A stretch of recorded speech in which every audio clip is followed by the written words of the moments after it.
ಹಲವು ಊಹಾಪೋಹಗಳ ಮಧ್ಯೆ ಶಾಸಕ ಸತೀಶ್ ರೆಡ್ಡಿ ಇವತ್ತು ದರ್ಶನ್ ಕೇಸಿಗೆ ಸಂಬಂಧಿಸಿದಂತೆ ಮಾತನಾಡಿದ. ನಾನು ದರ್ಶನ್ ಅವರನ್ನು ಸೇಫ್ ಮಾಡ್ತಿದ್ದೀನಿ ಅನ್ನೋದು ಸುಳ್ಳು.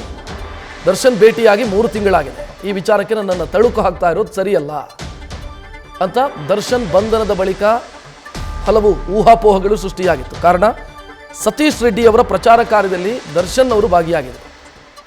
ಆ ಕಾರಣಕ್ಕಾಗಿ ಸತೀಶ್ ರೆಡ್ಡಿ ಅವರನ್ನು ಸೇಫ್ ಮಾಡುವಂಥ ಪ್ರಯತ್ನ ಮಾಡ್ತಿದ್ದಾರೆ ಅನ್ನೋ ಆರೋಪಗಳೆಲ್ಲ ಕೇಳಿಬಂದಿತ್ತು. ಅದಕ್ಕೀಗ ಶಾಸಕ ಸತೀಶ್ ರೆಡ್ಡಿ ಉತ್ತರ ಕೊಟ್ಟಿದ್ದಾರೆ. ಚಿತ್ರರಂಗದಲ್ಲಿ ಎಲ್ಲರೂ ಸ್ನೇಹಿತರಿಗೆ ಯಾರಾದರೂ ಬೇರೆ ರೀತಿ ಸಹಾಯ ಮಾಡೋಂಥದ್ದು ಇರ್ತದೆ. ಆದರೆ ಈ ಒಂದು ಕೇಸ್ ಆದಮೇಲೆ ನಾನು ಕಳೆದ 3 ತಿಂಗಳಿಂದ ಅವ್ರನ್ನ ನಾನು ಭೇಟಿ ಆಗಿಲ್ಲ. ಸುಮ್ಮನೆ ಊಹಾಪೋಹಗಳನ್ನು ಮಾಡ್ತಾ ಇದ್ದಾರೆ.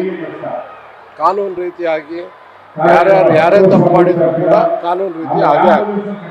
ಅದರಿಂದ ಅದ್ರ ಬಗ್ಗೆ ಹೆಚ್ಚಾಗಿ ಮಾತಾಡೋಕ್ಕೆ ಎಲ್ಲಾದರೂ ಇದ್ರೆ ಹೇಳಿ. ಈಗ ಮುಖ್ಯಮಂತ್ರಿಗಳು ಸ್ಪಷ್ಟನೆ ಮಾಡಿದ್ದಾರೆ, ಯಾರು ನಮ್ಮ ಹತ್ರ ಬಂದಿಲ್ಲ.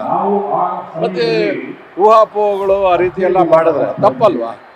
ಈಗ ನನಗೆಲ್ಲರೂ ಸ್ನೇಹಿತರಿದ್ದಾರೆ, ಯಾರೋ ತಪ್ಪು ಮಾಡಿದ ತಕ್ಷಣ ಅವ್ರಿಗೆಲ್ಲ ಹೋಗ್ಬಿಟ್ಟು ನಾವು ಸಹಾಯ ಮಾಡ್ತಾ ಇದ್ದೀವಿ ಅಂತ ಯಾವ ರೀತಿ ಹೇಳ್ಬೋದು? ಪಾಪ ರೇಣುಕಾ ಸ್ವಾಮಿ ಕುಟುಂಬಕ್ಕೆ ಆ ಒಂದು ನೋವನ್ನು ತೊಡ್ಕೊಳ್ಳೋಂಥ ಶಕ್ತಿ ಭಗವಂತ ಕೊಡಲಿ ಅಂತ ಪ್ರಾರ್ಥನೆ ಮಾಡ್ತಾರೆ. ತನಿಖೆ ಆಗಲಿ, ಯಾರು ತಪ್ಪಿತಸ್ಥರಿದ್ದಾರೆ ಅವ್ರ ಮೇಲೆ ಕಾನೂನು ರೀತಿ ಕ್ರಮ ಆಗೇ ಆಗ್ತದೆ. ಯಾಕಂದರೆ ಸರಿಯಾದ ರೀತಿಯಲ್ಲಿ ಪೊಲೀಸ್ ಅವರ ಕೆಲಸವನ್ನು ಮಾಡ್ತಾ ಇದ್ದಾರೆ. ನಾನು ನೋಡಿ ಏನೇ ಕಾರ್ಯಕ್ರಮ ಇದ್ದಾಗ ಭೇಟಿ ಆಗ್ತಾ ಇದ್ದೀನಿ. ರೆಗ್ಯುಲರ್ ಆಗಿ ನಾವೆಲ್ಲೂ ಕೂಡ ಹೋಗ್ತಾ ಇರಲಿಲ್ಲ. ಒಂದು 6 ತಿಂಗಳಿಗೋ ಅಥವಾ ಆ ಥರ ಯಾವಾಗಾದರೂ ಒಂದ್ಸರಿ ಸಿಗ್ತಾ ಇದ್ದಂಥ. ಆದ್ದರಿಂದ ಈ ಚುನಾವಣೆಗಳು ಬಿಸಿಯಲ್ಲಿ ಮತ್ತು ನನಗೆ ಕಾಲಿಗೆ ಆಪ್ರೇಷನ್ ಆಗಿತ್ತು. ಆಗ ಅವ್ರು ಒಂದ್ಸರಿ ಆಸ್ಪತ್ರೆಗೆ ಬಂದಿದ್ರು. ಅಷ್ಟು ಬಿಟ್ಟರೆ ಅದಾದಮೇಲೆ ನಾನು ಹೆಚ್ಚು ಅವ್ರ ಜೊತೆ ಟಚಲ್ಲಿ ಇರಲಿಲ್ಲ. ಆದ್ದರಿಂದ ಕಾನೂನು ರೀತಿ ಆಗಲಿ, ಯಾರೇ ತಪ್ಪು ಮಾಡಿದ್ರು ಕೂಡ ಕಾನೂನಿಂದ ಯಾರು ದೊಡ್ಡವರಲ್ಲ. ಆದ್ದರಿಂದ ಸುಮ್ಮನೆ ಯಾರ್ಯಾರು ಹೆಸರುಗಳನ್ನು ತಳಕು ಹಾಕುವಂಥದ್ದು ಇದೆಲ್ಲ ತಪ್ಪು.